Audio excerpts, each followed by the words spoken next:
नमस्ते, आदाब। आज हमारा जो चर्चा का विषय है वो है जजिया का, क्योंकि इतिहास में पढ़ाया जाता है कि औरंगज़ेब ने जजिया कर लगाया था। नॉन मुस्लिमों पर जजिया कर, एक स्पेशल किसी धर्म पर कर लगा देना, टैक्स लगा देना, तो प्रथम दृष्टता जो होती है उससे लगता है कि ये गलत हुआ। जब पहली बार मैंने पढ़ा था तो मुझे भी लगा कहीं ना कहीं ये गलत है, क्योंकि कोई व्यक्ति हिंदू है सिर्फ इसलिए उस पर एक टैक्स लगा दिया जाए, एक कर थोप दिया जाए, तो ये गलत है। लेकिन जब इस पर अच्छे से मैंने स्टडी की तो तो इसके बारे में और नॉलेज मिली। देखिए, असल में इतिहास में जो घटनाएं घटती हैं हम उन पर अचानक से टिप्पणी कर देते हैं कि ऐसा ये गलत हुआ, लेकिन जो भी कोई घटना घटती है उस समय की परिस्थितियां भी हमें देखनी होती हैं। उस समय की ऐसी क्या परिस्थितियां थीं। जैसे कलिंग का युद्ध हुआ, कलिंग के युद्ध में अगर आप पढ़ोगे कि बच्चे भी मारे गए थे, महिलाएं भी मारी गई थीं। सम्राट अशोक ने मतलब खूब लोगों की जान ली, बच्चों तक की जान ली। तो अब कोई भी एक कॉमन सेंस रखने वाला व्यक्ति कह देगा कि बच्चों को युद्ध में मारना तो बिल्कुल गलत है, सम्राट ने बिल्कुल गलत किया। लेकिन हम उस समय की परिस्थितियां जब देखेंगे, क्योंकि उस समय जो युद्ध जो होता था, राजाओं के बीच में जो युद्ध होता था, तो उसमें सब लोग पार्टिसिपेट करते थे, क्योंकि उस समय जो राजा का जो धर्म होता था वही जनता का धर्म होता था, राजा सर्वोपरि होता था। तो ऐसा था कि कलिंग के युद्ध में भी यही हुआ कि जब युद्ध होता था तो अपने राज को बचाने के लिए, अपने राजा को बचाने के लिए, क्योंकि राजा ईश्वर की तरह होता था, तो महिलाएं, बच्चे, बुजुर्ग सब चले जाते थे। और युद्ध क्षेत्र में अगर कोई चला जाए युद्ध लड़ने के लिए तो उसकी हत्या कर देना, उसे मार देना कोई अपराध में नहीं माना जा सकता उस समय की दृष्टिकोण से अगर देखा जाए, क्योंकि परिस्थितियाँ अलग थी उस समय। और आज के दौर में अगर कोई युद्ध क्षेत्र में महिला की हत्या कर दे या फिर किसी बच्चे को मार दे तो ये युद्ध अपराध भी है और एक कॉमन सेंस रखने वाला आदमी से बिल्कुल गलत बताएगा। लेकिन कहीं ना कहीं आप इसी चीज़ को जजिया में आप अप्लाई करते हो तो हमें देखना होगा ऐसी कौन सी परिस्थितियाँ थी जो जजिया लगाया गया। थोड़ी ज़रा जजिया पे कॉमन सी बात करते हैं हम सी। देखिए, पहली बार भारत में जजिया जो था मोहम्मद बिन कासिम ने लगाया था। इन्होंने जो था सिंध प्रांत पे लगाया था। और उसके बाद में दिल्ली जो था, दिल्ली में फिरोज शाह तुगलक साहब से, फिरोज शाह तुगलक, उन्होंने दिल्ली पे लगाया था। उसके बाद में औरंगज़ेब जो आए उन्होंने 1679 में जजिया लगाया। उसके बाद में अकबर ने ख़त्म कर दिया था लगभग 1564 में। और उसके बाद में फिर अकबर के शासनकाल में के बाद कोई दूसरा पद पर विराजमान हुआ तो उन्होंने जजिया लगाया। और उसके बाद में अंत में मोहम्मद सारंगीला एक मुग़ल सम्राट रहे, यहीं से लगभग मुग़ल का पतन भी हो गया था और इन्होंने जजिया पूर्ण रूप से समाप्त कर दिया था। तो हम देखते हैं कि मोहम्मद बिन कासिम, मोहम्मद तुगलक और औरंगज़ेब, इन्होंने जजिया लगाया। लेकिन जब जजिया की जब बात आती है तो हम सिर्फ औरंगज़ेब को ही कटघरे में क्यों खड़ा करते हैं, उसकी भी एक वजह है। उसकी वजह यह है कि औरंगज़ेब जो थे उनका राज करने का तरीका थोड़ा आक्रामक था। वो बिल्कुल लचीलापन अपने राज में नहीं लाते थे। जैसे उन्होंने दीवार से चुनवा देना, लोगों की हत्याएं करवा देना, तो ये आम सी उनके लिए बात थी। थोड़े क्रूर टाइप के थे वो। तो इसलिए जब जजिया की बात आती है तो औरंगज़ेब का ही नाम आता है। बल्कि उनसे पहले भी लगाया, मोहम्मद बिन कासिम ने लगाया, तुगलक ने लगाया जजिया, लेकिन उन पर विचार नहीं किया जाता क्योंकि उनकी विचारधारा थोड़ी सख्त थी और कट्टरपंथी की हम कह सकते हैं, थोड़ी राष्ट्र के लिए थोड़ा कट्टरपंथी टाइप की। तो इसलिए उन्हें दोषी ठहराया जाता है जजिया के लिए।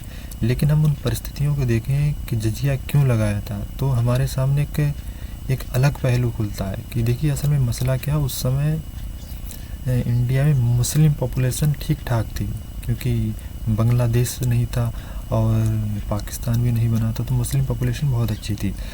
और दूसरी वजह यह है कि जैसे जो गरीबों का कल्याण किया जाता था उस समय, तो वो जनता नहीं करती थी बल्कि राजा का ही धर्म होता था। अब तो देखो NGO बन गए हैं बहुत से, कुछ एनजीओ गवर्नमेंट द्वारा भी संचालित किए जाते हैं, उनमें अनुदान दिया जाता है, लेकिन कुछ एनजीओ ऐसे भी होते हैं जो लोग निजी लोग बना सकते हैं, जैसे मैं भी बना सकता हूँ, आप बना सकते हैं, तो एनजीओ बन गए। तो उस समय ऐसी इतनी तकनीक नहीं थी, इतनी इस तरह का डिफरेंट सोचने की लोगों की क्षमता नहीं थी, तो लोगों ने एनजीओ वगैरह के बारे में तो नहीं सोचा। तो राजा ही एक ऐसा व्यक्ति होता था जो गरीबों को, फ़कीरों को, वेश्याओं को और अनाथ बच्चों का भरण पोषण करता था।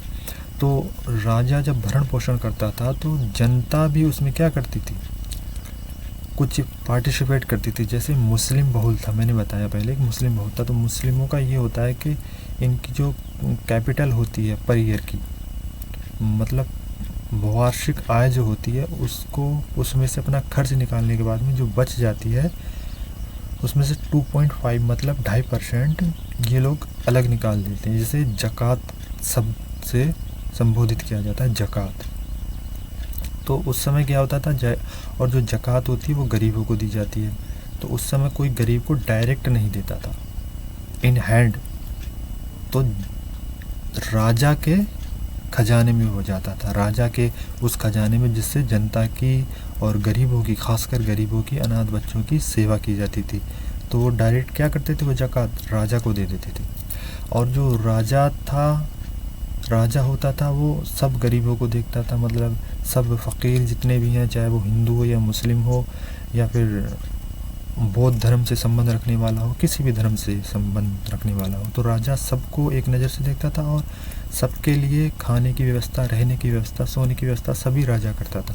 तो राजाओं का शायद ही मान ना रहा होगा, ये ऐसा किसी किताब में नहीं लिखा, दुनिया की शायद मुझे नहीं लगता किसी किताब में लिखा होगा, बस पढ़ते रहने से विचार मैंने अनुमान लगाया कि शायद ऐसा रहा होगा कि राजा ने सोचा होगा कि जब ये धन आता है, ज़कात आती है, इससे हम गरीबों का कल्याण करते हैं, फ़कीरों का, बेसहाओं का, विधवाओं का हम कल्याण करते हैं। तो वो जो विधवाएं होती हैं, जो गरीब होते हैं, जो अनाथ बच्चे होते हैं, वो मुस्लिम भी होते हैं और नॉन मुस्लिम भी होते हैं। तो राजा ने अनुमान लगाया कि जब कल्याण सबका हो रहा है तो इसमें अनुदान जो होना चाहिए वो भी सबका होना चाहिए। मुस्लिम तो अनुदान कर रहे हैं, 2.5% दे रहे हैं अपनी इनकम का और स्वेच्छा से दे रहे हैं, लेकिन हिंदू नहीं दे रहे हैं। तो राजा का शायद ये अनुमान रहा होगा कि हिंदुओं को भी इस पर क्या करना चाहिए, पार्टिसिपेट करना चाहिए।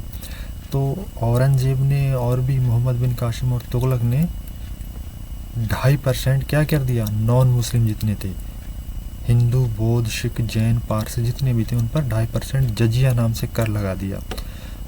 तो इसलिए ये जो कर लगाया गया था, तो इसकी एक वजह थी समाज में सबका अनुदान, समाज में गरीब उनकी जो जनता थी उनके साथ भेदभाव रहित व्यवहार करना, तो इसलिए नॉन मुस्लिम पर जजिया लगाया गया था। लेकिन आज की परिस्थितियाँ अलग हैं, तो इन चीज़ों को हम जब पढ़ते हैं तो एक अलग विचारधारा पैदा होती है कि हिंदुओं के साथ, नॉन मुस्लिम के साथ उस समय टैक्स के माध्यम से जुल्म हुआ। तो प्रथम दृष्टता से यही लगता है कि गलत हुआ, लेकिन जब हम इनकी गहराइयों में जाते हैं तो मालूम चलता है कि ये ज़रूरी था, क्योंकि सबका योगदान होना ज़रूरी होता है। जैसे हम समुंदर को बाहर से देखते हैं तो केवल पानी नीला नज़र आता है, लेकिन जब उसकी गहराइयों में जाएंगे तो हमें मालूम चलेगा कि इसकी वैल्यू कितनी है। उसी तरीके से जजिया कर जो है उसकी पृष्ठभूमि में जाना होगा इसे समझने के लिए, तब समझ में आएगा। हम आज के दृष्टिकोण से देखें तो बिल्कुल ये गलत है, लेकिन उस समय का जो दृष्टिकोण था, क्योंकि लोग जो थे गरीबों की सहायता डायरेक्ट नहीं करते थे, वो राजा के द्वारा करवाते थे, तो इसलिए राजा ने क्या किया, कर लगा दिया था नॉन मुस्लिम पर, और मुस्लिम तो स्वेच्छा से देते थे। तो फिर उम्मीद करता हूँ कि आपको बात समझ आई होगी और मैं अपनी बात यहीं समाप्त करना चाहता हूँ। धन्यवाद।